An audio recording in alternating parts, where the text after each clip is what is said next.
dengan saya itu 90 pasti 3,5 tahun, pasti itu. Jadi kalian yang sergap-sergap, silakan gabung dengan saya. Nggak perlu pintar-pintar amat sebenarnya, nggak perlu pintar-pintar amat, tapi anaknya itu mau belajar gitu, bukan anak yang hari gini gitu loh sudah terbiasa dengan online, tetek bengek, alasan aja. Ada, saya punya bimbingan sekarang, salah satunya ya mungkin kakak kelas entah teman kalian gitu, udah masuk di tempat saya. Aduh, slowness-nya setengah mati, 100% slowness menurut aku. Tapi aku biarin aja. Sekarang saya nggak mau nanya. Dia mau lapor, mau enggak, mau ngerjain, mau enggak, gue biarin. Gitu.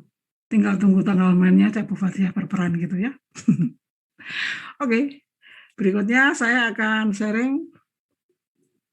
Kuliah ini sudah saya sharing saya kira. Sudah ya?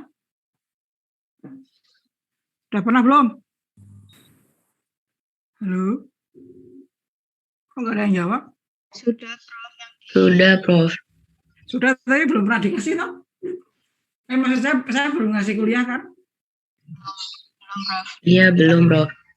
Sudah paham belum isinya? Belum ya? Karena nggak pernah dibaca ya? Ayo dijawab, Dok. Yang laki-laki ini juga kok jadi diam semua? Oke, jadi saya berharap ini si Daniel bisa ngerekam. Bisa nggak, Daniel? Bisa, Bu. Oke, bisa. Jadi kalau kuliahnya yang terkait gene to protein, nanti kalian pelajari sendiri, sedangkan untuk preparasi praktikum nanti, isolasi DNA, seperti yang sudah saya sharing juga ini, nanti kita akan mengisolasi asam nukleat. Asam nukleat itu berarti bisa DNA, bisa RNA. Tapi untuk praktikum kali ini itu DNA saja. Kemudian untuk isolasi DNA itu apa? Itu harus membuang protein, kemudian yang dicari DNA atau RNA, tergantung apa yang ingin kamu cari. Lalu bisa dari mana aja? Kalau genomik itu biasanya di inti. Nah, kalau organel maupun plasmid itu biasanya di luar inti atau di sitoplasma gitu kan. Kamu bisa mencarinya di situ, di sitoplasma, sehingga bukan dari inti. Kalau yang ini dari inti, ini protokolnya tidak sama. Kalau kamu mengisolasi dari inti dengan yang non inti, organel lain itu tidak sama. Jadi harus kamu perhatikan. Kemudian tipenya tergantung apakah dengan perbedaan larutan atau menggunakan absorpsi metode atau juga dengan densitas gradien sentrifugasi. Nanti saya perlihatkan seperti apa gradien densitas itu. Nah, ini sumber-sumber yang bisa kamu isolasi. Jadi apapun dari tubuh kita, itu kita bisa mengambil DNA-nya. Nah, kalau pada rambut itu adalah dari folikel. Ini termasuk juga pada ini, bulunya unggas maupun bulunya beberapa hewan, itu kamu harus mengambilnya folikelnya, bukan ininya, bukan rambutnya ya. Jadi yang paling banyak DNA-nya adalah di sini gitu. Nah, kalau mau ngambil terluka gitu, pengen diisolasi DNA-nya ya silakan aja, atau ngambil darahnya doang. Nah, ini kalau forensik kamu bisa ngambil dari ini. Nah, kalau tanaman maupun prokariot itu agak berbeda untuk tanaman. Tapi untuk prokariot sama animal cell itu sama dengan pada manusia. Karena ini lebih lunak ya, tidak punya dinding sel.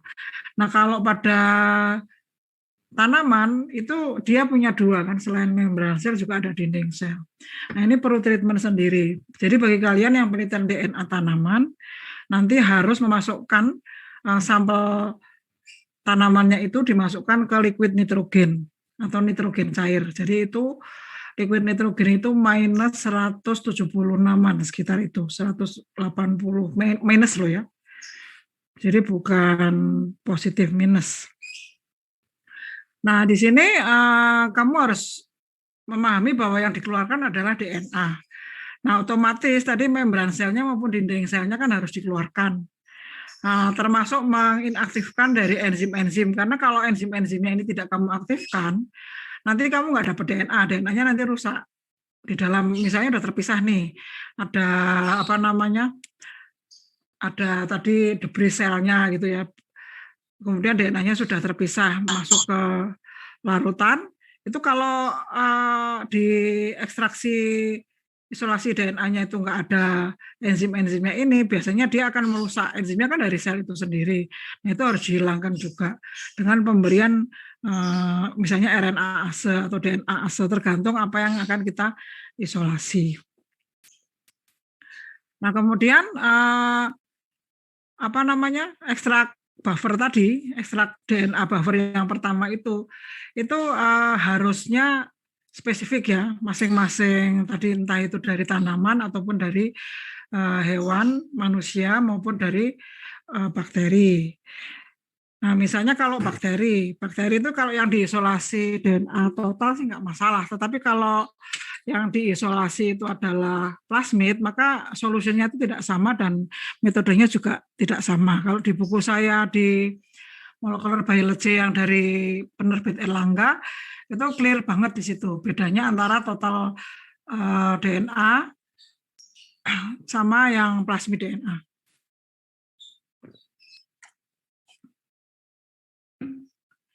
Jadi di sini dalam proses ini tadi misalnya tanamannya itu sudah dimasukkan ke liquid nitrogen, kemudian segera diletakkan di mortar, langsung digerus. Kalau kamu nggak melakukan dengan liquid nitrogen untuk yang tanaman, itu bisa kamu lakukan. Kamu gerus mungkin dari mata kita itu akan melihat sama halusnya. Tetapi sebenarnya DNA-nya cuma sedikit kalau tanpa liquid nitrogen. Tetapi kalau dengan liquid nitrogen khusus untuk tanaman, langsung kemudian kamu gerus, itu DNA yang keluar akan banyak karena sebenarnya pada saat memasukkan liquid nitrogen itu pengerasan dinding-dinding membran sel maupun membran organel sehingga semuanya hancur menjadi debris sel, dan yang kita keluarkan adalah materi molekulernya.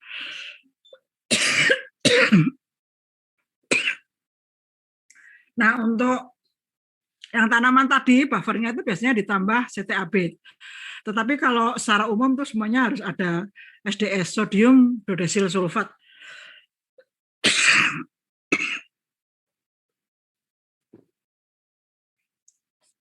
Kalau sentrifugasinya itu tidak perlu lebih tinggi dari 10.000 rpm. Tapi kalau mau lebih ya nggak apa-apa. Biasanya untuk mengeluarkan DNA pada mitokondria itu sekitar 16.000 atau 18.000. Nah, ini caranya. Ini namanya digerus, kemudian dipisahkan supernatannya, dan kalau yang ini adalah dari ekstrak misalnya daging atau apapun, misalnya kalian penelitian dengan Bu Yayu itu sperma gitu, maka ini ekstraknya dari testis gitu, kita blender dengan resonansi. Jadi ini resonansi di beberapa lab kita punya. Nah, setelah dilakukan ekstraksi dengan resonansi itu berarti suara ya, kan menjadi lembut seperti ini. Nah, ini kalau ini setelah dipisahkan, jadi akan ketemu kayak gini, crude lesatnya seperti itu. Kemudian bagaimana sih menghilangkan protein? Kan tadi harus mengeluarkan proteinnya. Itu bisa digunakan fenol. Fenolnya itu harus saturated. Jadi kalau kamu di laboratorium fenolnya belum disaturasi, saturasi itu begini, dicuci dengan trace itu sebanyak 2-3 kali, terus di stir gitu, jadi dia akan misah. Kemudian dikeluarkan trace-nya ini, trace buffernya ini sampai 3 kali, biasanya dia sudah akan bersih. Bersih dari apa? Dari oksidan, jadi dari oksigen yang tidak diperlukan. Kalau enggak, berarti gagal kamu. Nanti penelitian biasanya kalau kegagalan itu karena fenolnya belum saturasi. Di beberapa metode itu digunakan juga fenol klorofrom 1:1. Jadi kalau kamu ngambil 1 mikroliter fenol, ini juga klorofromnya 1 mikroliter. Kalau ininya 1 mili ya ini 1 mili. Pokoknya 1:1 volume. Nah, di sini membantu menghilangkan sisa fenolnya itu untuk klorofromnya. Kemudian isoamil alkohol. Isoamil alkohol itu lebih memurnikan hasil DNA-nya tadi. Ada juga campuran dari ketiganya, yaitu PCI, fenol klorofrom isoamil alkohol. Itu enak kan yang konsentrasinya itu 25, 24, 1. Jadi kalau fenolnya 25 mikrolit, klorofromnya 24, kemudian isoamil alkoholnya 1 mikrolit. Jadi itu caranya gitu. PCI namanya. Fenol klorofrom isoamil alkohol. Kemudian untuk yang darah itu bila kamu menggunakan salting out, metode salting out itu garamnya harus tinggi. Garamnya itu bisa apa saja, bisa amonium, bisa NaCl, bisa NaOAC, bisa NaO, NHOAC gitu. Jadi ini mana aja yang dipilih, tapi dia harus konsentrasi tinggi. Jadi misalnya ini 2,5 molar. Jadi ini bisa jadi 5M gitu dan lain sebagainya. Ini harus tinggi. Kemudian gunakan etanol absolut. Ingat anak-anak, etanol absolut itu tidak 100%. Jangan sekali-kali menulis pada laporanmu maupun protokolmu itu etanol absolut itu 100%. Enggak ada etanol itu 100%. Yang namanya etanol absolut itu adalah 96%. Oke? Kemudian berapa banyak untuk mempresipitasi DNA-nya tersebut dari larutan yang penuh garam ini itu dimasukkan ke etanol absolut tadi 2 kali volume atau 2,5 kali volume. Jadi kalau kamu mendapatkan presipitan dari yang larutan sebelumnya itu sebanyak 10 atau 20 lah, 20 mikroliter, maka 2,5 kalinya berarti kamu tambah 40 atau 50 etanol untuk mempresipitasi DNA, sehingga kamu akan mendapatkan DNA yang kita inginkan. Nah, ini konsentrasi garamnya itu bisa 2,5, bisa 5, bisa 4. Harus tinggi. Ini lumayan, tapi ini kan sebenarnya bukan barang yang mahal, jadi ini murah semua ini kalau yang garam-garaman kayak gini. Jangan kamu ambil garam yang ada di dapur makmu ya, mama papamu ya. Kemudian yang mempengaruhi ekstraksi DNA lain itu adalah pH. Jadi kalau di buffer ekstraksi awal isolasi DNA itu pasti pH untuk trace-nya itu 8. Ditulis anak-anak. pH untuk ekstraksi buffer itu 8. Ini penting ini. Kegagalan kalian itu di beberapa penelitian kalian, kenapa kok isolasi DNA-nya nggak berhasil itu karena faktor pH. Jadi trace-nya ini, kan pasti ada trace-nya kalau di ekstraksi buffer DNA. Trace buffernya ini, itu pH-nya harus 8. Tetapi nanti, kalau kamu sudah memperoleh DNA di akhir step-nya itu pH trace-nya itu harus 7,6. Tidak boleh 8. Kenapa kok pH di ekstraksi buffer awal itu 8? Itu karena dia mengamankan DNA-nya agar tidak berubah.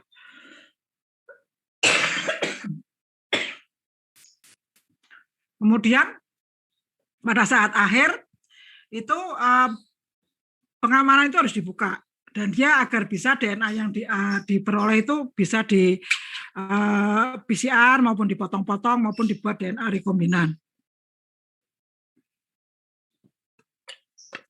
Kemudian selain tadi SDS yang sudah saya sampaikan, jadi setiap ekstraksi buffer itu pasti harus ada sodium dodesil sulfat. Dia akan merusak membran, mendeteksi protein dan menghambat aktivitas nuklease. Juga harus ada EDTA. EDTA ini dia akan menghambat enzim-enzim yang tadi saya ceritakan, karena enzim-enzim itu sendiri itu bisa merusak DNA yang kita isolasi. Nah, untuk tambah memurnikan dari sisa-sisa protein yang sudah dipresipitasi, itu kita tambahkan protein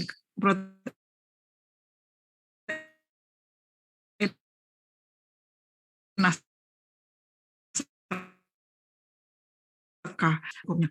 Jadi kamu misalnya hari ini mau mengisolasi DNA, butuhmu hanya 30 mikroliter, maka pemberiannya hanya 30 mikroliter. Sisanya, misalnya kamu kan sudah membuat 100, sisanya disimpan tanpa diberi protein naskah. Karena protein naskah ini hanya bekerja secara cepat. Pada saat kamu mau menggunakan, baru dia dimasukkan. Kalau enggak, dia harus disimpan di freezer protein naskahnya. Jadi nggak boleh. Dalam konteks ini dia untuk mendigest protein yang ada di dalam supernatan kita. Nah, CTAB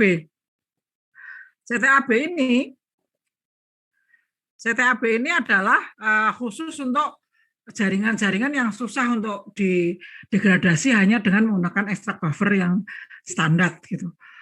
Dia merupakan deterjen kationik.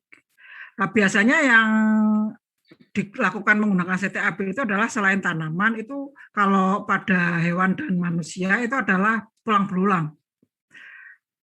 Pengalaman saya melakukan itu dia lebih berhasil. Dan ini sama mana. Fungsinya apa? Dia merusak membran sel, mendenaturasi protein, dan membentuk kompleks dengan DNA. Jadi mengamankan DNA-nya dan menghambat enzim-enzim. Kemudian kloroform isoamil alkohol untuk ekstraksi protein. Isopropanol itu adalah presipitasi kompleks CTAB dan DNA. Kalau yang ini adalah bila kondisinya khusus. Misalnya kamu mendapatkan sampel dari, kalau nanti ada yang bekerja di kepolisian ataupun bekerja di rumah sakit terkait dengan pasien-pasien yang atau klien-klien yang klien-klien yang pasiennya sudah terbakar atau susah sekali dilakukan isolasi DNA, baru ditambahi beberapa hal ini. Jadi ini adalah insidental.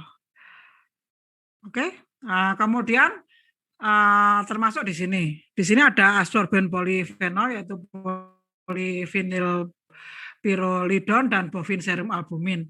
Ini pun bila kamu memerlukan diketahui secara teori itu urutan GC-nya itu tinggi, jadi guanin dan sitosinya tinggi, itu baru ditambahi bovin serum albumin. Kalau enggak perlu kamu tambah ini, karena dia akan lebih condong mensupport substrat lain atau bagian kimia lain yang memang nanti akan menghancurkan DNA.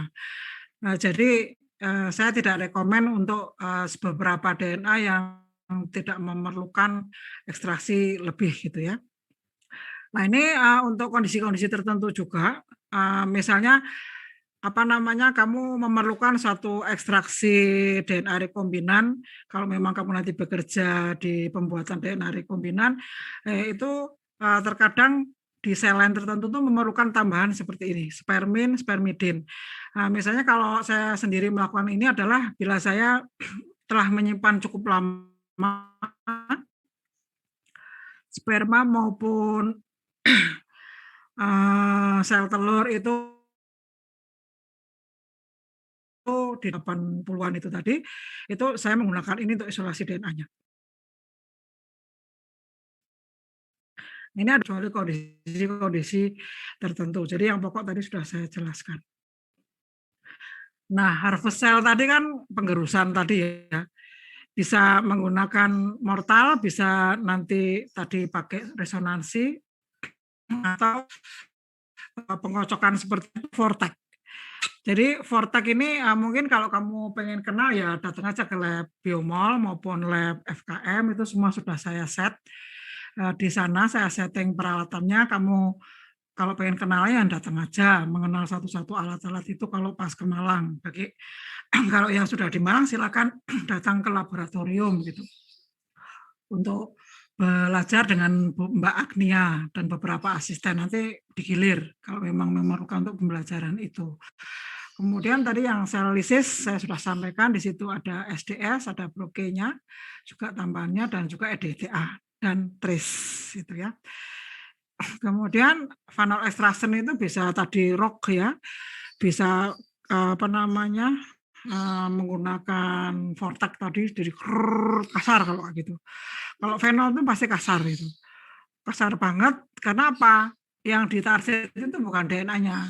DNA-nya itu aman-aman saja nggak masalah. Kamu mau sekasar apa itu nggak masalah untuk DNA-nya. Jadi dia akan aman-aman aja. Tapi karena kan kita mau mengeluarkan tadi membran sel maupun dinding selnya ataupun membran dari organel-organelnya.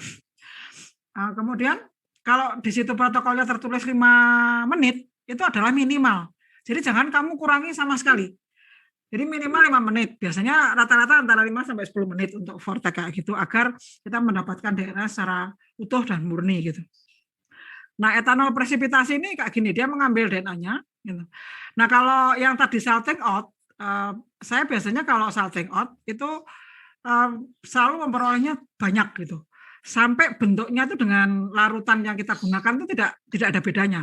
Tetapi kalau kamu goyang sedikit gini, digoyang-goyang kayak gini, ini akan ada lapisan yang kental. Jadi kayak jelly. Nah, itu enggak bisa kamu ambil pakai pipet. Kamu harus mengambilnya pakai oase kayak gini, atau kalau pipetnya yang blue type itu kamu potong ujungnya untuk ngambil, sedot, kemudian pindah ke etanol absolut tadi. Jadi tidak bisa semuanya bisa diambil dengan pipet biasa, tetapi pipetnya itu biasanya kita gunting gitu ujungnya. Kalau gunting itu kan pasti ada reket-reketnya gitu ya, ada potongan kasarnya. Nah, itu yang dia megang DNA-nya, itu baru akan terambil. Kalau RNase dan Proke itu kasus ya, biasanya kalau untuk tanaman itu harus dua-duanya ada. Karena tanaman ini kita tahu dia kan misalnya daun itu ya ataupun batang itu kan suka ada bulu-bulunya atau ada ligninnya dan lain sebagainya. Itu sulit sekali untuk dihilangkan. Sehingga kamu perlu menambahkan RNase dan Proke agar cepat hilang dan memperoleh murni DNA yang kita maunya. Dan ini saya lakukan di penelitian saya yang di padi itu ternyata berhasil. Jadi nggak pernah DNA bagian-bagian DNA yang bukan yang kita target itu mempengaruhi gitu.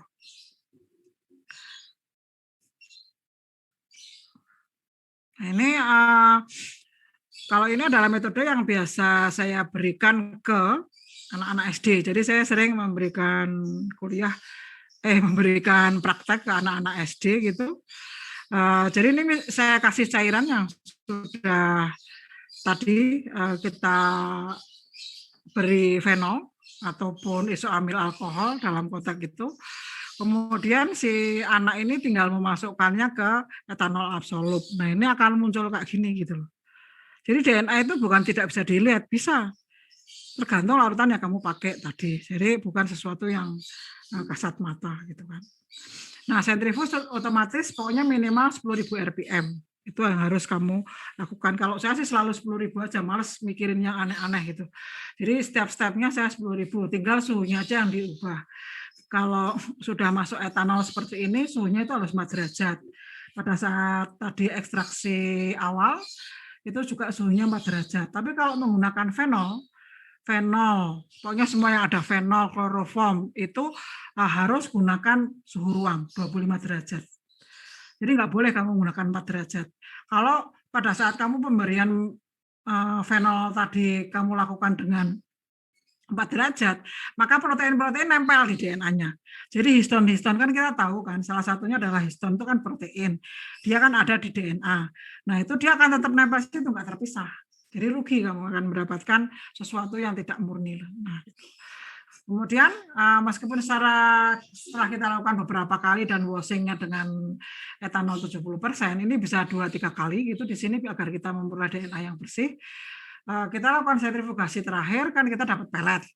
Kita keluarin etanolnya, kemudian kita kering anginkan di luar gini aja lah, dikering anginkan gitu. Kita kasih TE buffer. Nah, TE-nya ini yang tadi saya bilang.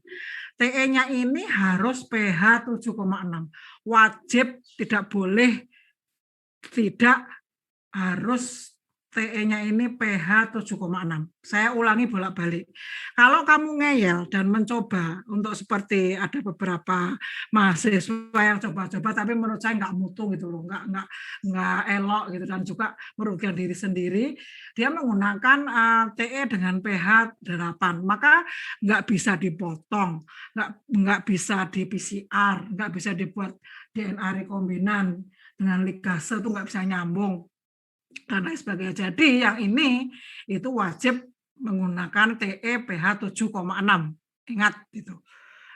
Nanti kalau ditanya seperti ini maupun kamu kerja kegagalan, saya cuma nanya lah paling kelirumu ya di TE-nya itu aja. Jadi nggak usah nggak usah bertanya-tanya ke Bu Fathia kalau seperti itu.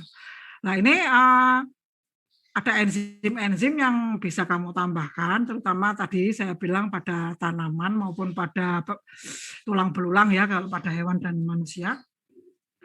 Itu kalau kamu tambahan DNase, berarti kamu pengen mengisolasi RNA. Tambahnya gini, jangan sampai keliru. Pengennya DNA tapi ditambah DNase, maka kamu nggak mendapatkan DNA. Karena enzim DNase ini adalah dia akan memotong-motong DNA. Nah, kalau kamu menginginkan yang diperoleh itu adalah DNA, maka tambahan RNase gitu kan. Nah, RNase ini dia akan memotong-motong RNA yang tidak diinginkan plus proteinase K. Maaf kalau saya suka menyingkat karena saya kan kerjaannya hari-hari gitu, kalau bilang proteinase K kan jadi panjang gitu ya. Nah, sekarang kalau kamu pengen mengisolasi RNA.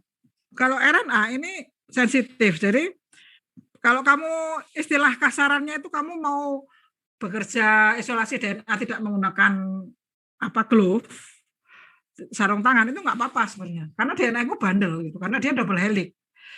Dia bandel banget gitu. Sehingga nggak masalah. Tetapi yang rusak nanti tanganmu sendiri kalau nggak pakai sarung tangan. Karena fenol itu merusak sel-sel kita gitu. Jadi nggak saran saya kalau kamu pada saat melakukan molecular analysis itu tidak menggunakan sarung tangan. Nah, RNA ini dia lebih sensitif karena sebenarnya RNase ini itu ada di jari jemari kita. Pokoknya di sel-sel kulit luar ini semua ada, termasuk kita ngomong kayak gini, ini RNase itu keluar. Sehingga kalau kamu nggak pakai masker, nggak pakai sarung tangan, RNA-nya hilang, bablas angin gitu. Nah, salah satu untuk meminimalkan tadi itu adalah kamu menggunakan glove dan menggunakan masker gitu. Kemudian larutannya sendiri itu harus ditambah 0,1% DEPC. Ini mengambil tadi oksigen yang nggak diperlukan. Kemudian banyak hal yang nggak diperlukan di dalam itu yang merusak RNA gitu. Caranya bagaimana? Solusinya kalau kamu membuat 1 liter berarti dikasih 1 mili.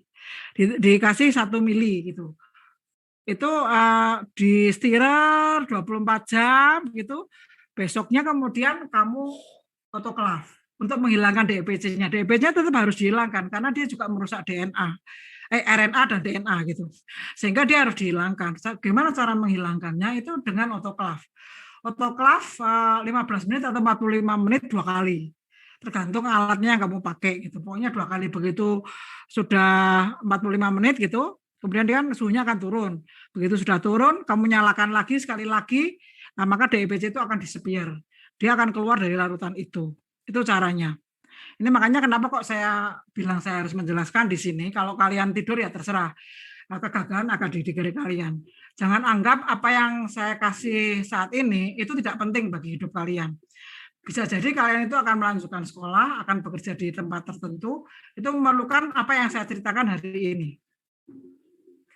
Oke, jadi kalau bakteri itu tadi kita lakukan sentrifugasi seperti ini. Bakterinya kan kalau bakteri ini ada anak-anak yang agak sok-sokan gitu loh. Misalnya pernah PKL ke tempat tertentu, tapi sebenarnya PKL-nya ngajarinya salah gitu kan. Jadi kalau bakteri itu harus kultur cair yang dilakukan. Jadi kultur padatnya ini diambil pakai tusuk gigi, itu biasanya dimasukkan ke sini. Walaupun ini misalnya 25 mili, itu kamu cukup dengan 1 tunyulan tusuk gigi, jangan diambil semua koloninya. hanya diambil dikit aja di ujung tusuk gigi itu, kamu masukkan satu tusuk giginya nggak apa-apa.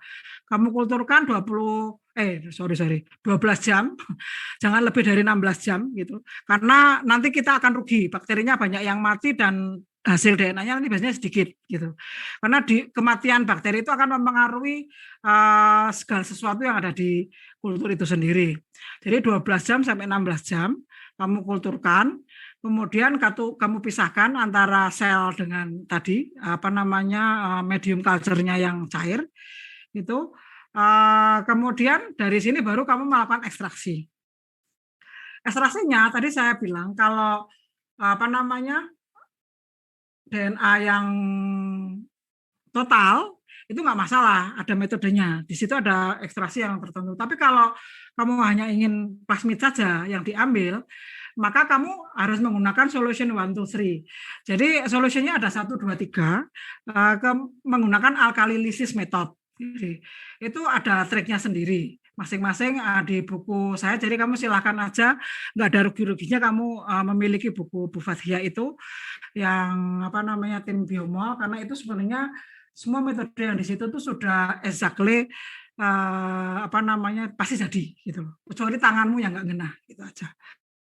Nah, setelah didapatkan pure DNA tadi kan sudah dikasih TE ya. TE dengan pH 7,6. Kamu bisa menyimpannya di minus 40, minus 20 itu paling hangat gitu. Jadi atau minus 80 kalau untuk jangka waktu panjang. Kalau di Brawijaya semua storage itu sudah ada di beberapa tempat. Saya sudah setting, kebetulan yang setting saya, sehingga semua bisa kamu pakai itu. Ini tadi sudah, saya nggak perlu ke sini lagi. Ini juga sudah, kalian bisa lihat. Nah, ini kalau tadi pakai gradien gradien sentrifugasi ya.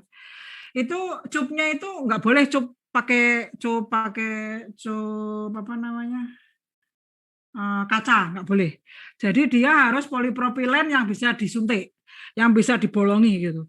Karena kalau menggunakan density gradient tadi itu masing-masing terpisah. Jadi antara masing-masing bagian itu akan terpisah sehingga kamu bisa ngambil langsung disuntik dari luar gini.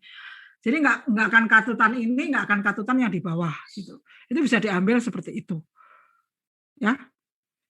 Kalau misalnya itu yang dimaui gitu. Nah, hal kayak gitu silakan aja dilakukan. Nah, ini nggak perlu saya ceritakan. Silika gel ini kalau untuk beberapa grup penelitian itu biasanya di Biomol lantai 2 itu menggunakan silika gel.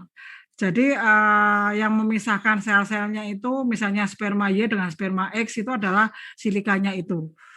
Nanti kalau otomatis yang lolos itu adalah misalnya sperma X karena dia lebih besar daripada sperma Y. Maka kamu di atas yang di silika gel itu adalah sperma Y. Nah, kalau kamu pengen mengisolasi DNA yang sperma X, kamu ambil yang di solution di bawahnya, di sini. Jangan sampai keliru. Itu seperti itu caranya. Demikian pula beberapa sel yang lain, silakan aja lakukan. Nah, ini silika gel membran itu dia biasanya nempel di sini. Ini kitnya lebih mahal. Kalau saya sih jarang mengajari anak-anak dengan ini karena secara teori dia tidak akan memahami nanti pekerjaan di dalam laboratorium kalau sudah dari awal melakukannya dengan silika membran.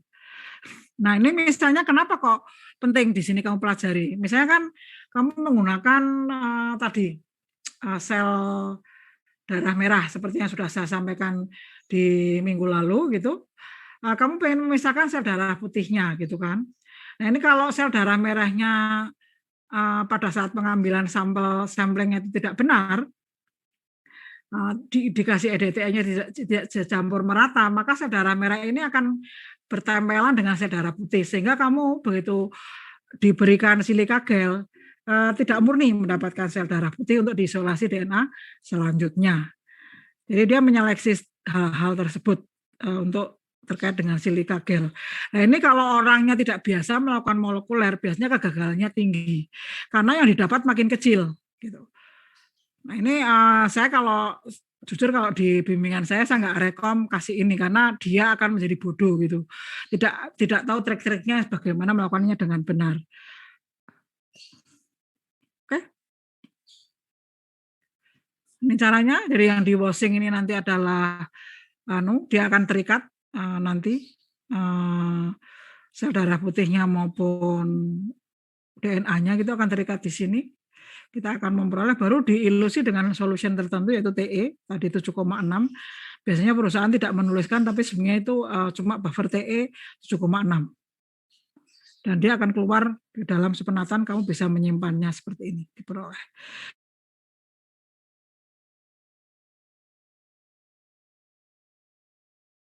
Untuk bisa mendapatkan DNA di sini banyak.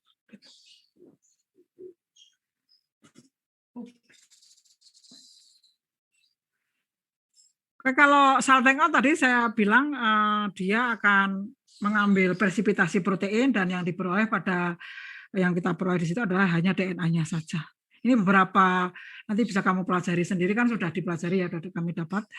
Nah ini hanya kalau kamu menggunakan tadi model-model silika gel dan lain sebagainya ini sebenarnya rumusnya seperti ini. Nah kalau kamu nggak memahami biokimianya ya agak susah. Kemudian dipurifikasi. Purifikasi sih gampang, sama aja dengan hal-hal tadi menggunakan fenol kloroform, kemudian atau fenol kloroform isoamil alkohol, kemudian kamu pakai etanol absolut, dan terakhirnya dicuci dengan etanol 70%. Nah, ini untuk yang pada bakteri. Metodenya itu namanya alkalinisis. Ini DTA tadi dan SDS itu dia membengkakkan dan membuka pori-porinya ini sehingga nanti DNA-nya bisa keluar. Nih. Nah, kalau sentrifuge kalian kan pastinya selalu menggunakan cup ya. Nah, dalam menggunakan cup, kita lihat di sini ini saya anggap ini sebagai cup, kan ada tutupnya. Ada tutupnya, maka bagian pangkal dari tutup ini harus di dinding sentrifuge. Jadi pangkal ini harus di dinding sentrifuge. Kenapa? Karena kita jangan menjadi orang stres kak karuan gitu.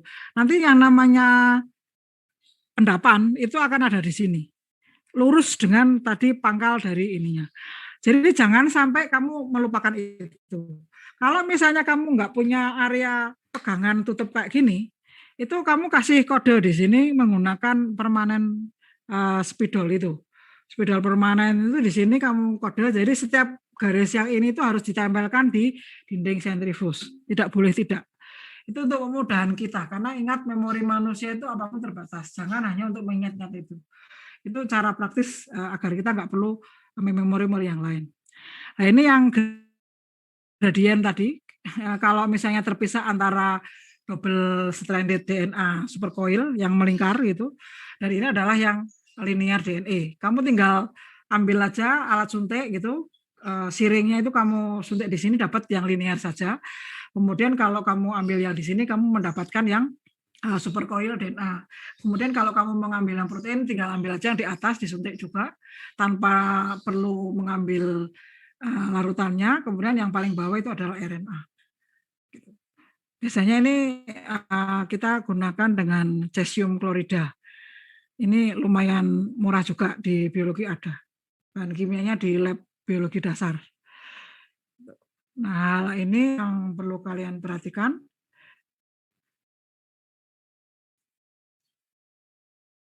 Ini biasanya hasilnya kalau jelek tuh kayak gini ya.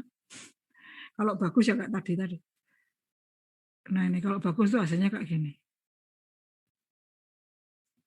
Tapi kalau kalian melakukan tadi isolasi dari samplingnya sampai isolasi awalnya keliru, maka yang kamu peroleh ya model kayak gini nih. Terpisahnya tidak clearly.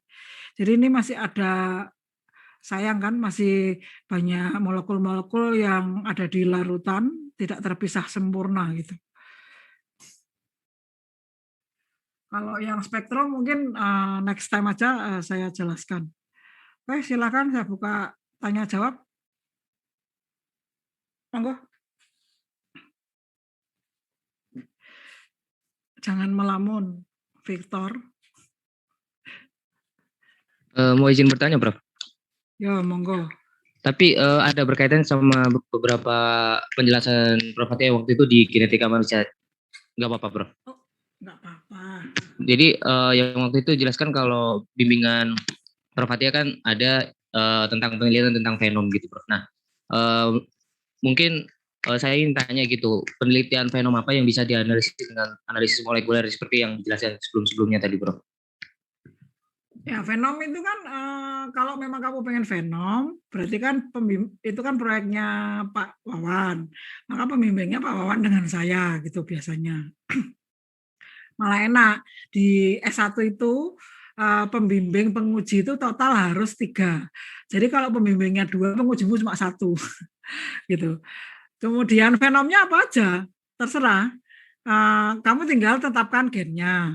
Misalnya ini beberapa anak yang sudah jalan dari S1, S2 maupun kalau S3 kayaknya belum ada, baru mau 1 ini. Tapi dia kayaknya fokus ke ular weling. Kemarin baru saya koordinasikan gitu dengan Pak Wawan. Kamu bisa ambil aja ular apa gitu, nggak usah ular yang aneh-aneh. Kamu ambil aja ular yang kira-kira mudah didapat gitu ya.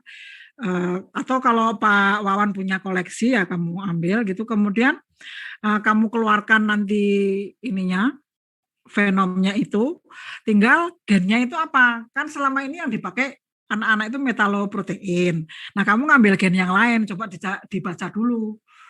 Apa namanya, dibaca referensi-referensi ya, daftar pustaka itu loh.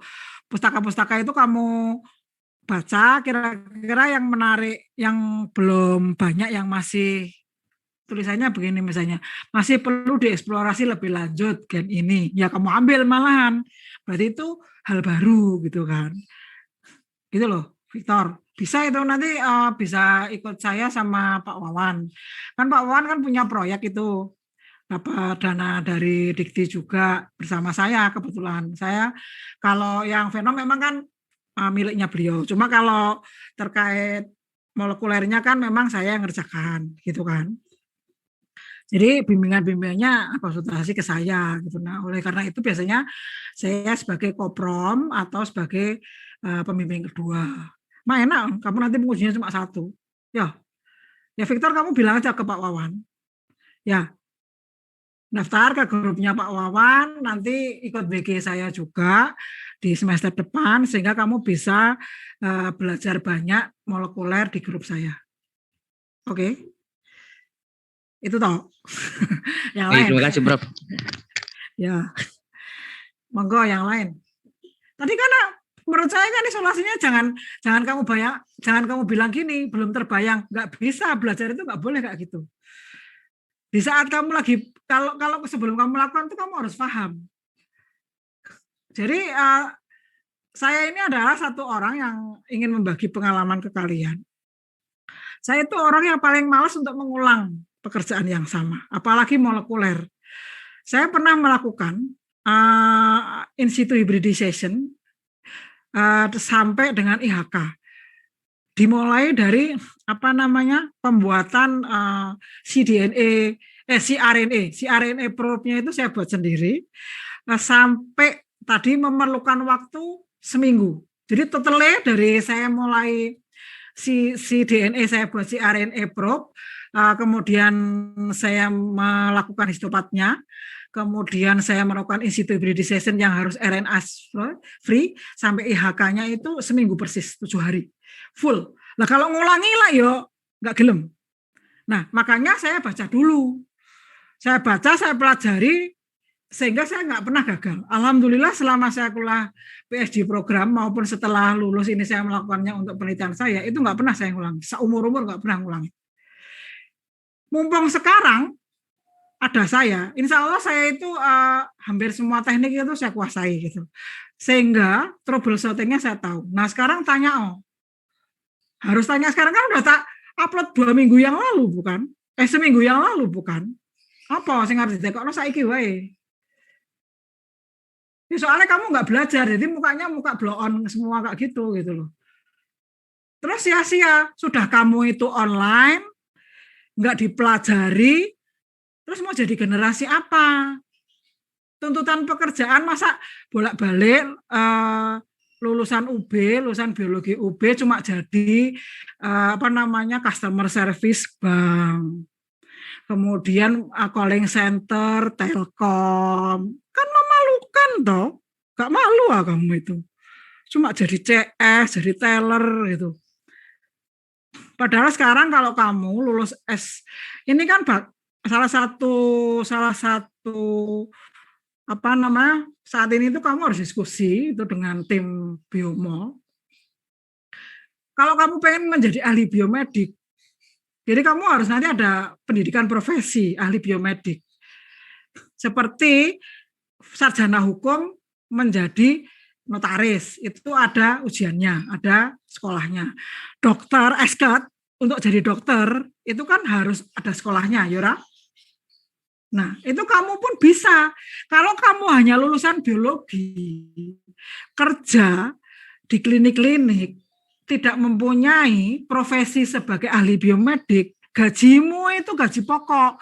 Misalnya gaji pokok 1,5 juta, itu kan. Tetapi kalau kamu punya profesi, maka kamu akan ditambah tunjangan, itu menjadi 5 juta. Pilih di. Nah, sekaranglah bertanya.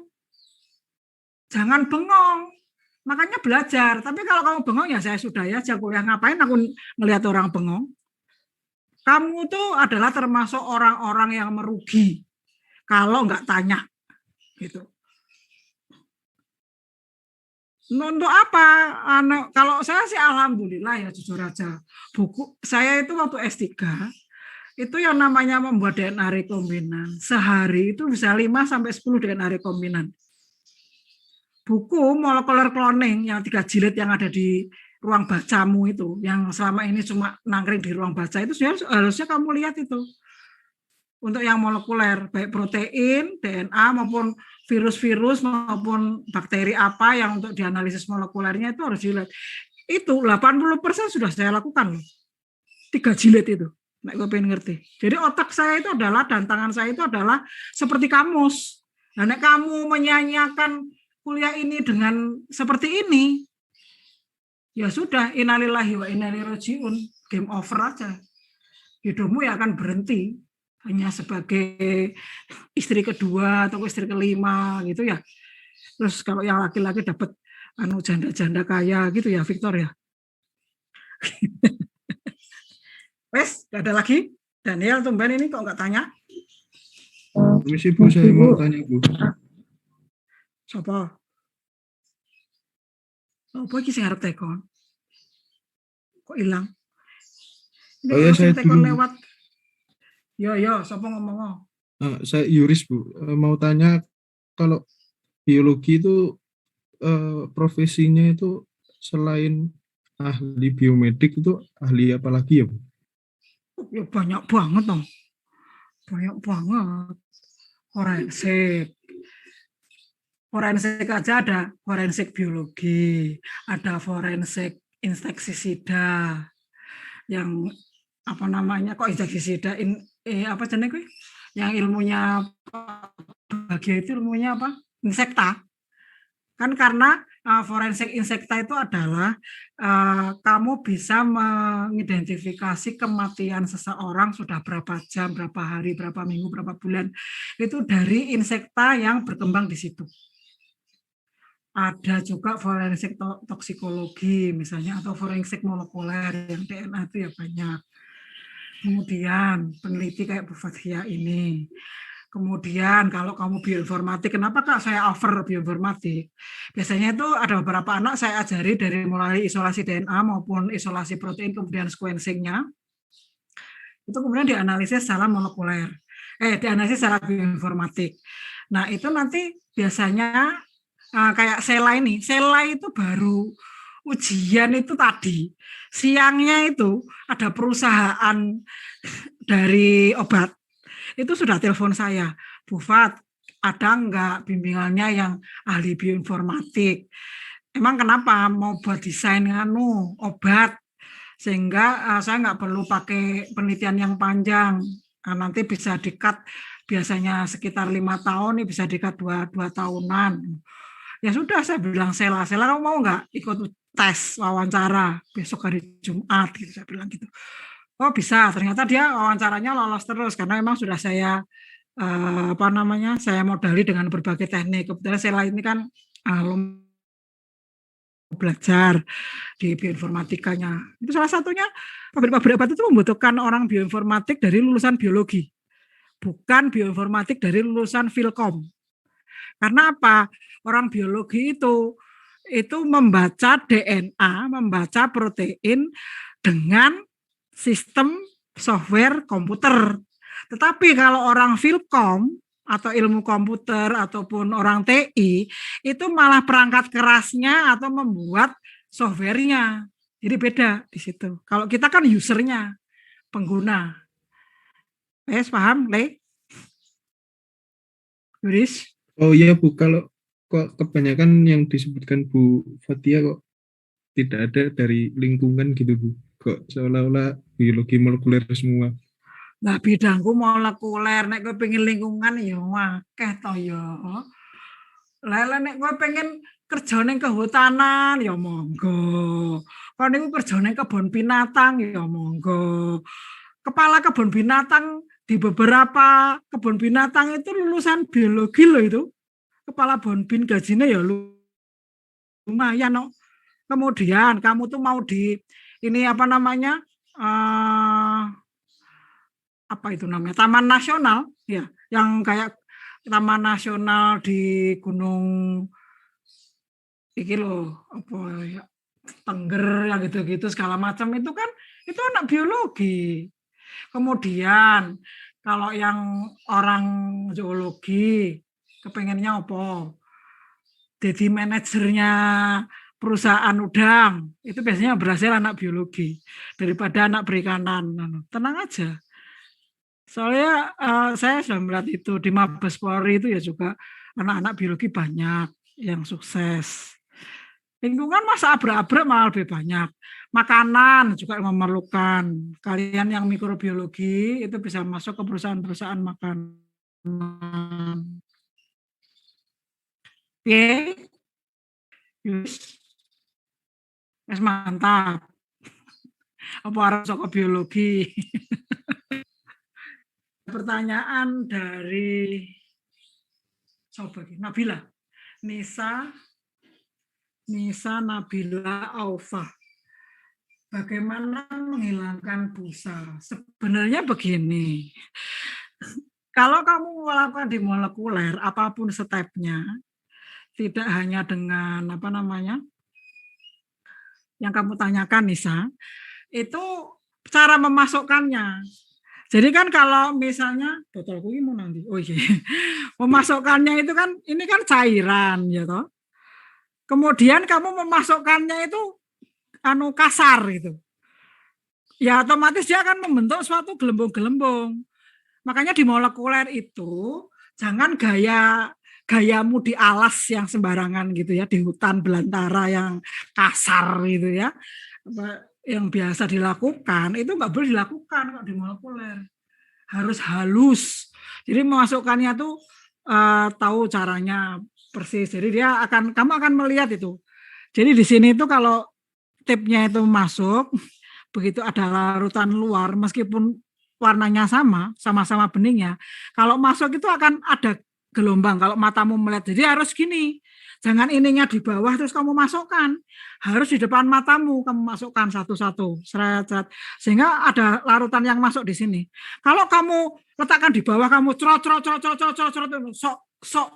sokan gitu ya. Ya udah yang keluar gelembung. Busa. Yang itu enggak perlu gitu loh. Termasuk tadi kalau misalnya kamu dari cell take out gitu ya.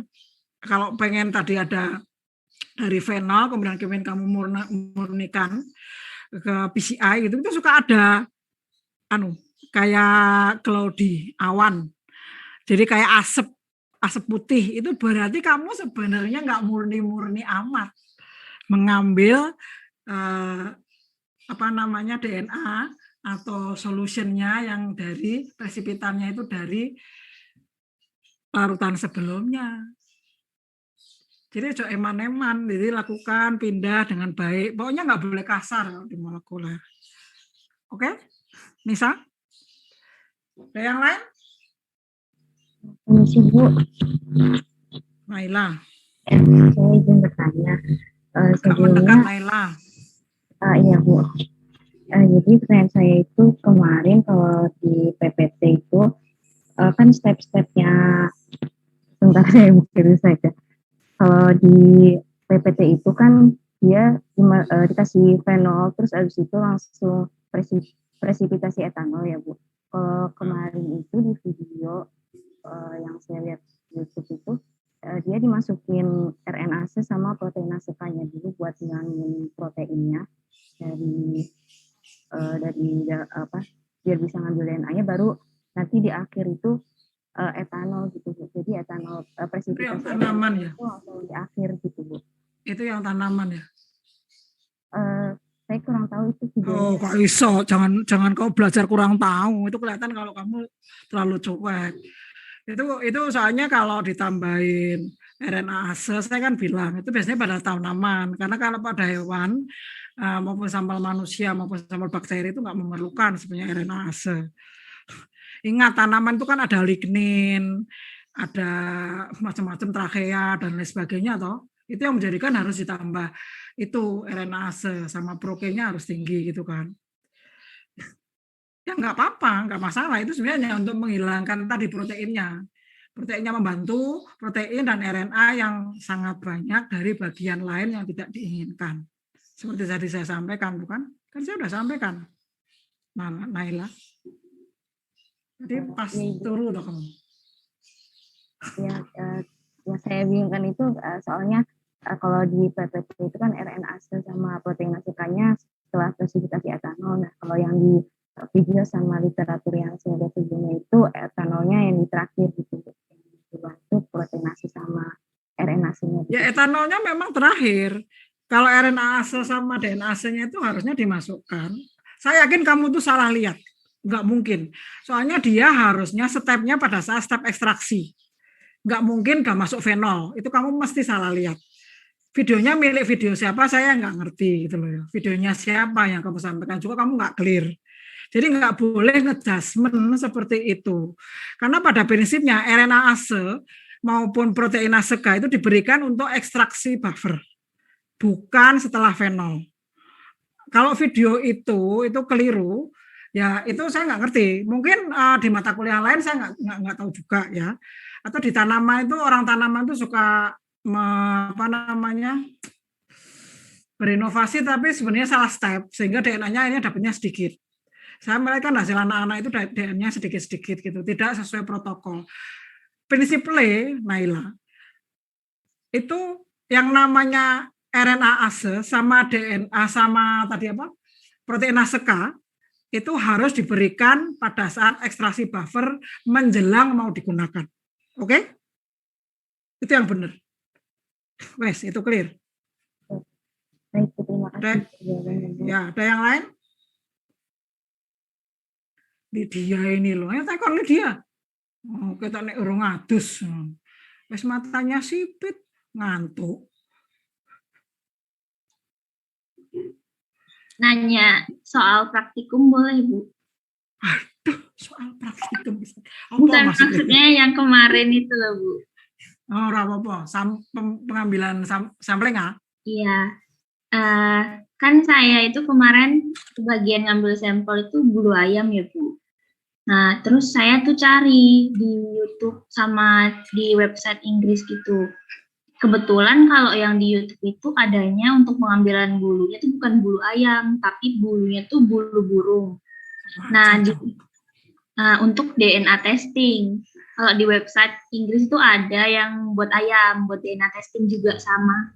Nah, kalau yang burung itu, yang bikin video itu bilang harus ambil bulu di dekat kloaka karena DNA-nya itu lebih bagus gitu katanya Bu, lebih banyak.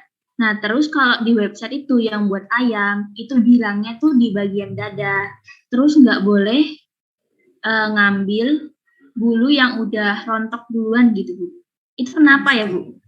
Nah tadi saya kan sampaikan juga tuh di awal pas sumber sampel. Kalau rambut sama bulu harus ada apanya? Harus ada folikelnya. Nah, kalau sudah rontok kan folikelnya ya gak ada yang rontok di luar folikel. Kan di ujungnya itu toh folikel itu, Lydia. Jadi nggak boleh. Kalau tadi di daerah itu mungkin kan untuk mudahnya pengambilan. Jadi kalau tadi burung dia kalau di ekor kan lebih mudah rontok terus dia tumbuh lagi cepat. Gitu loh. Sedangkan kalau pada ayam itu kan yang di dada itu kan ya cepat rontok tapi cepat juga tumbuh. Ya kan? Ya sebenarnya itu aja. Jadi ngambilnya seperti itu. Sudah membuat videonya kamu untuk nyabutin sampelnya itu ya sudah. Ya itu bagus, berarti itu pembelajaran yang benar. Kamu udah lihat dulu, cek di video, kamu bandingin, kemudian kamu lakukan. Itu bagus. Ya. Ya udah, kalau memang sudah nggak ada pertanyaan, ya saya tutup. Kalau mau tanya aja. Nggak apa-apa, tanya Genman ya nggak apa-apa. Yang kemarin saya tergeletak sakit sama Daniel. Ini Daniel ini kita lungoy. Si keriting itu. Ibu Bu Facia. Apa? Sampai sih takon Yudis. Yudis ya Bu, mau izin bertanya Bu. Perkenalkan, nama saya Yudhistira Ibrahim dari kelas A. Izinnya sih lebih ke itu Bu, saya ngikutin jadwal kuliah Bu, karena kan di jadwal ini kan kita tentang translasi sama transkripsi yang materi Ibu udah kirim slide 60 itu. Kalau dibolehkan sih Bu. Ini apa? Kirim ini. Jujur aja saya sedang kirim, Yudis. Enggak. Ini Bu, saya masih lebih kerasa ingin tahu ya Bu, kayak yang tadi yang melanjutkan pertanyaan kemarin itu yang kalau yang bebas yang mRNA yang sudah di splicing kan nanti yang nggak kepake itu kan di apa ada di sitoplasma tuh, jadi sitoplasma di daerah dekat sel tuh nanti jadi bisa digunakan kembali. Contohnya kayak recycling, jadi nggak ada suntikan yang dibilang kemarin itu suntikan basa nitrogen dari luar itu karena sudah disediakan di dalam sel itu. Yang ingin saya tanyakan tuh kan ini kayak semacam nukleotida gitu ya Bu, yang bebas itu kan nanti dipakai untuk proses sintesis protein. Nah ini sebenarnya agak bercabang sih. Protein tuh. Ibrahim ini rada gak jelas sih. Maaf. Protein. Enggak bukan Bu, saya nukleotida untuk nanti proses sintesis protein Bu ke depannya. Kan ada transkripsi, translasi. Mohon maaf kalau misalkan susah dipahami karena agak sedikit susah jelasinnya tuh Bu. Atau saya lanjutkan dulu pertanyaan saya. Iya. Enggak, itu Bu. Yang saya tanyakan tuh kan ini ya, bebas ya Bu di daerah, nanti kan dipakai kembali. Nah itu kan mungkin takutnya apakah itu stabil atau tidak Bu? Takutnya kan membentuk kayak semacam debris gitu loh Bu. Itu apakah kemungkinan Bu? Ataukah ada kayak semacam regulator gitu dari RNA lain gitu? Kalian tuh teori sel itu tahu apa enggak sih? Belajar biologi sel itu yang didapat apa? Semua itu kan ada lifespan-nya kan.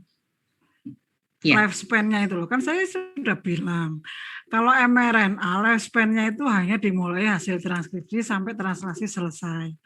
Dia harus dipotong-potong.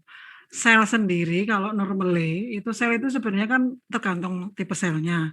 Ada yang sebulan dia sel death, kemudian ada proliferasi sehingga timbul sel baru yang normal. Ada yang 2 minggu itu, kecuali sel kanker yang unlimited. Nah kan gitu kan. Berarti lifespan-nya itu ya termasuk tadi nukleotida itu punya lifespan. Kalau lifespan-nya dia sudah misalnya nih, saya nggak tahu persisnya jujur aja, karena kan saya bukan orang yang mengukur lifespan ya. Itu misalnya dia 20 hari, maka kalau 20 hari ya dia degradasi jadi debris. Gitu loh. Ya otomatis sel itu akan memproduksi terkait dengan timin, guanin, sitosin, adenin, urasil itu sel otomatis itu akan memproduksi karena secara normally Allah itu telah membuat itu gitu loh, mekanisme itu gitu loh. Jadi tergantung lifespan-nya itu seperti apa, berapa lama. Nah itu saya jujur nggak ngerti karena memang saya nggak meneliti lifespan terhadap masing-masing. Baik. Oh, Bu. Saya sekali lagi mohon maaf Bu atas pertanyaan saya yang Bukan. Pertanyaanmu tuh bagus.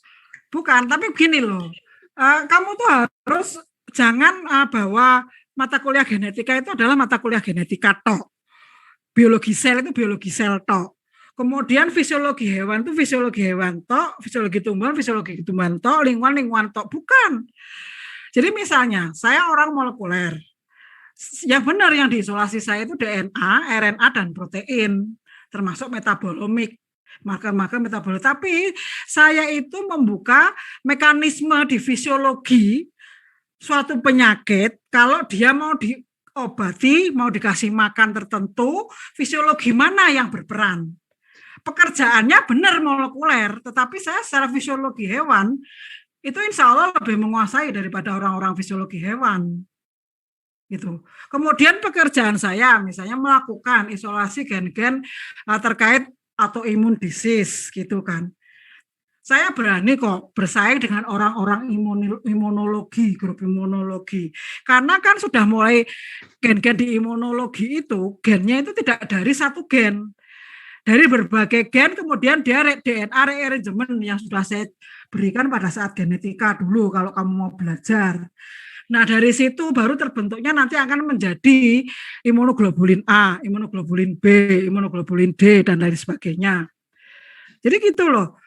Secara holistik itu malah insya Allah saya lebih menguasai daripada teman-teman. Karena memang dari dasarnya sampai pusatnya. Termasuk kalian kalau belajar harus tahu biologi selnya apa. Terkadang, jadi kalau modelmu kayak gitu itu, berarti kan kamu harus belajar cell cycle. Jangan menyepelekan cell cycle. Cell cycle itu kamu harus pahami, kapan sih replikasi DNA? Apakah pada saat sel itu mau membelah? Ataukah sebelum fase S? Atau interfase? Ingat, interfase itu adalah fase di mana sel itu malah aktif. Dia menyediakan gen-gen yang harus ekspresi.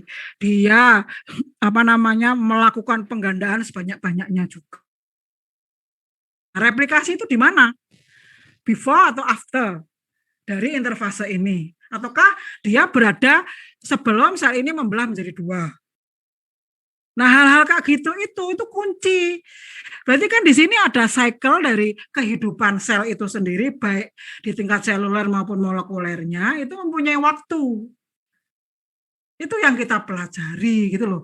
Bukan masalah pertanyaanmu itu membingungkan, tidak. Bukan itu. Tapi saya mengingatkan bahwa kamu itu kalau belajar harus holistik, tidak boleh partially. Oke? Iya, Mem. Terima kasih banyak Mem atas masukannya, Mem. Jadi kalau misalnya di tempat saya nih, kayak anak-anak ini, Adel itu idenya bagus tuh Adel. Dia udah lulus, sekarang udah kerja jadi ahli biomedik. Saya minta dia harus ikut ujian tertentu, saya sudah kasih tahu. Del, kamu ikut ini. Adel ini lucu pemikirannya. Jadi nek ngombe kopi, itu kira-kira kopi kan coklatnya raya Bu. Terus kenapa kok Panadol itu ada kopinya? Kamu lihat Panadol yang merah itu ada kopinya loh. Nah, dia penasaran kenapa Panadol merah ada kopinya. Terus dilakukan analisis in silico, diambil unsur kafeinnya. Nah, setelah pada saat ngambil dari kopi itu, ternyata kopi itu mempunyai juga unsur coklat, theobromin. Akhirnya dia ambil theobrominnya juga. Nah, kemudian dari obatnya sendiri diambil, lalu dia lakukan docking ke targetnya. Nah, dari situ dia paham, oh ternyata kalau ada kopinya, obat ini bisa bergerak lebih cepat. Dan menjadikan orang itu tidak cepat ngantuk. Juga bekerja obatnya itu lebih efisien, efektif. Jadi terarah gitu loh. Tidak kemana-mana.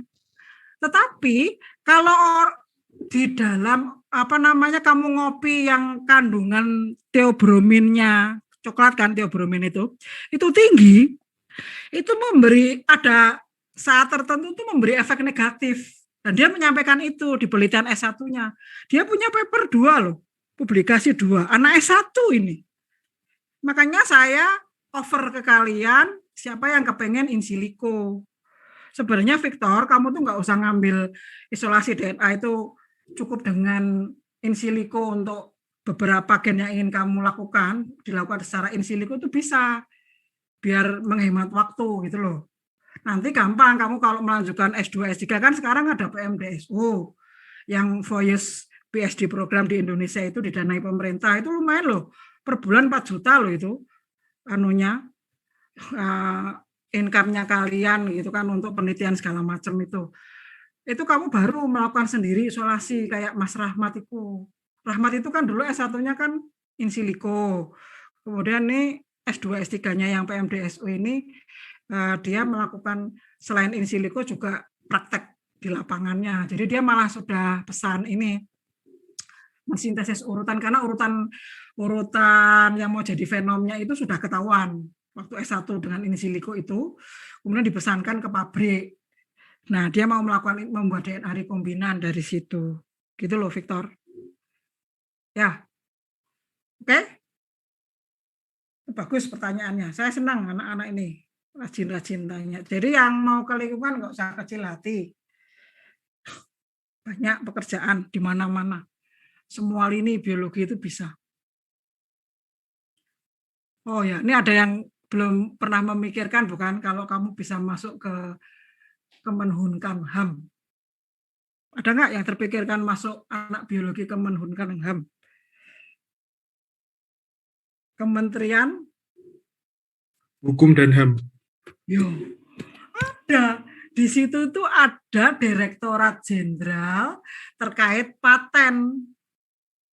Teman saya seangkatan satu lab di biokimia, dia sekarang sudah posisinya mungkin eselon berapa gitulah, yang punya jabatan tertentu, itu menetapkan paten seseorang. Jadi kalau misalnya kayak saya nih, saya kan punya formula pembuatan animal model, gitu kan?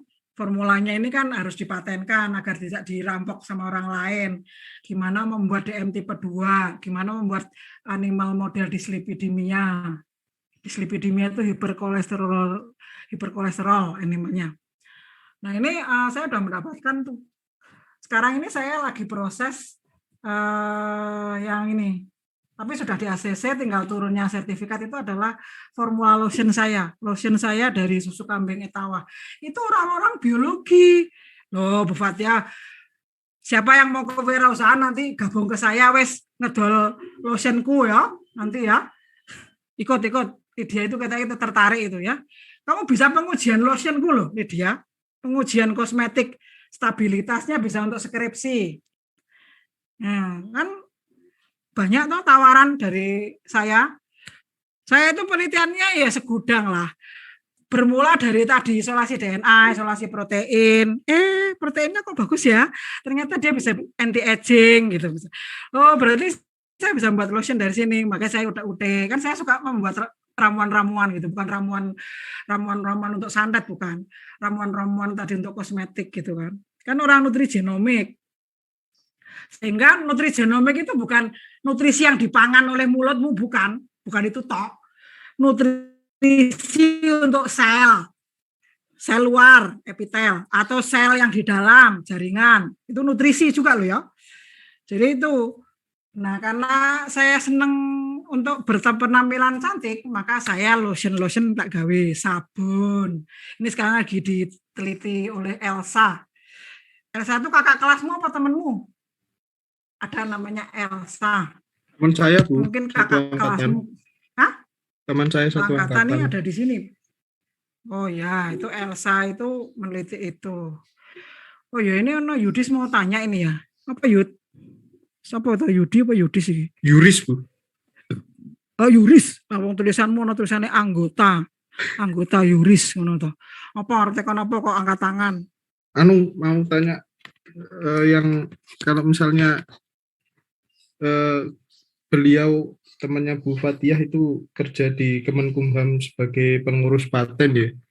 Itu apakah harus ya Bu? Strategi saya itu harus memilih matkul MBKM yang ada di Fakultas Hukum, Bu. Oh ya. Betul. Kamu ambil aja.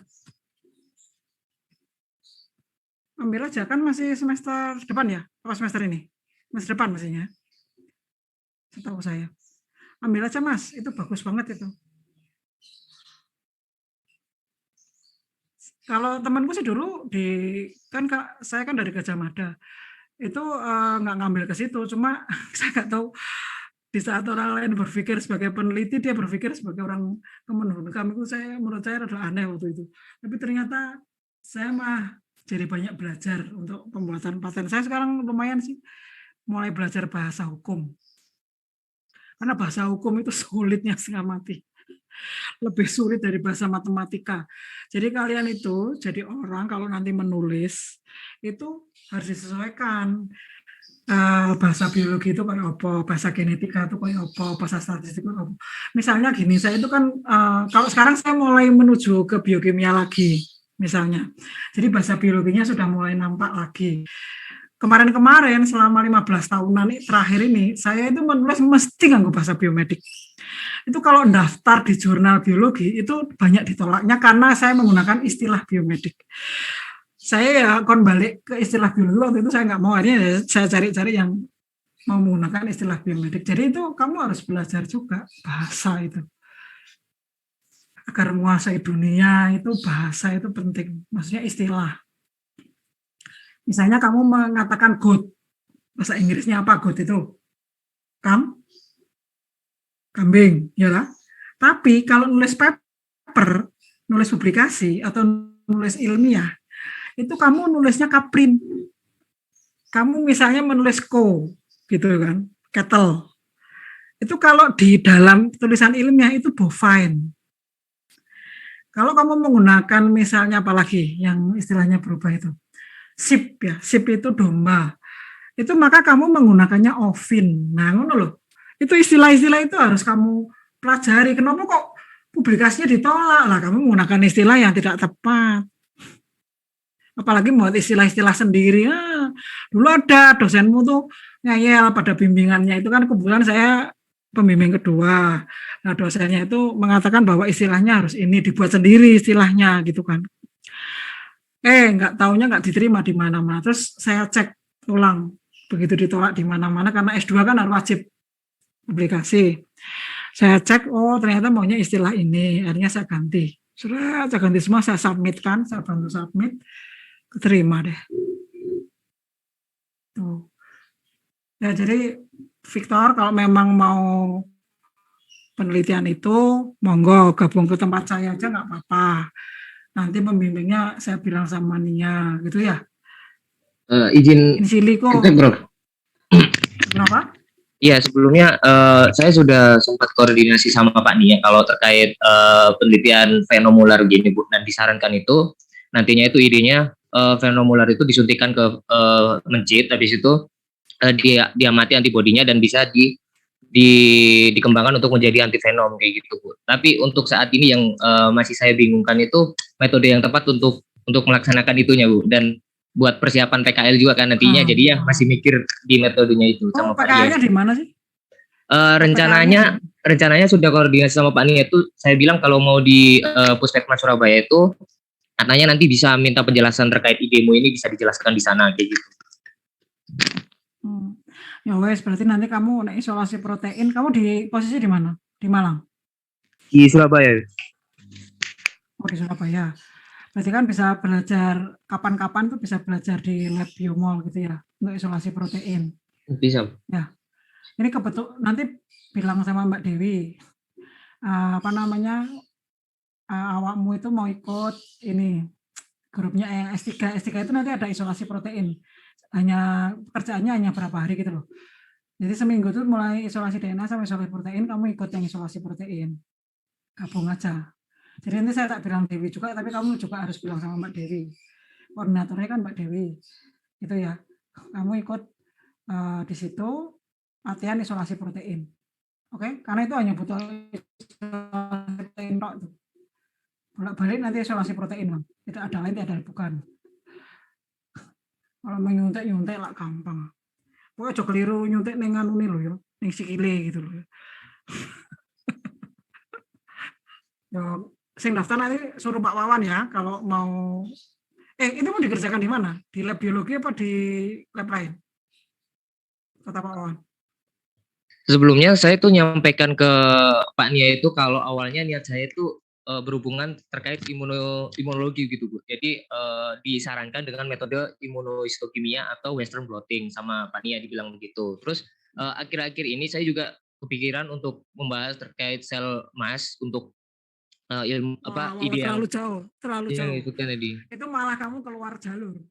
Yang benar idemu yang pertama. Jadi lebih baik yang imunoblotting atau pilih histopatologi itu, imunohistopatologi kan. Itu aja, pilih salah satu aja. Kalau S1 nggak perlu dua-duanya. Kecuali kamu mau lanjut fast track ke S2.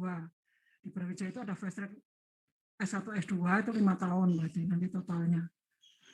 Itu baru kamu dua-duanya dikerjakan. Oke? Kalau yang masal itu kamu sudah keluar jalur, nggak saya sarankan. Ya, malah keluar dari topik yang ingin kamu pelajari. Oke, saya kira itu aja kuliah hari ini. Sampai jumpa di minggu depan.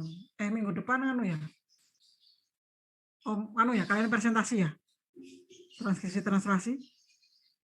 Ya enggak? Halo? Dilihat jadwalnya. Daniel ini soalnya kita ada iki Kak Melu Daniel. Inspektor kamu lihat jadwalnya nanti bilang sama Daniel. Daniel yang itu sebenarnya sangat keliru tuh kalau kuliah sudah nggak ketemu dosennya, kemudian kalian tidur nggak dengerin atau keluar ruangan itu termasuk orang-orang yang merugi. Oke Livia, kalau mau uji kosmetik bisa ke Bu Fathia. Saya kira itu aja. Wassalamualaikum warahmatullahi wabarakatuh.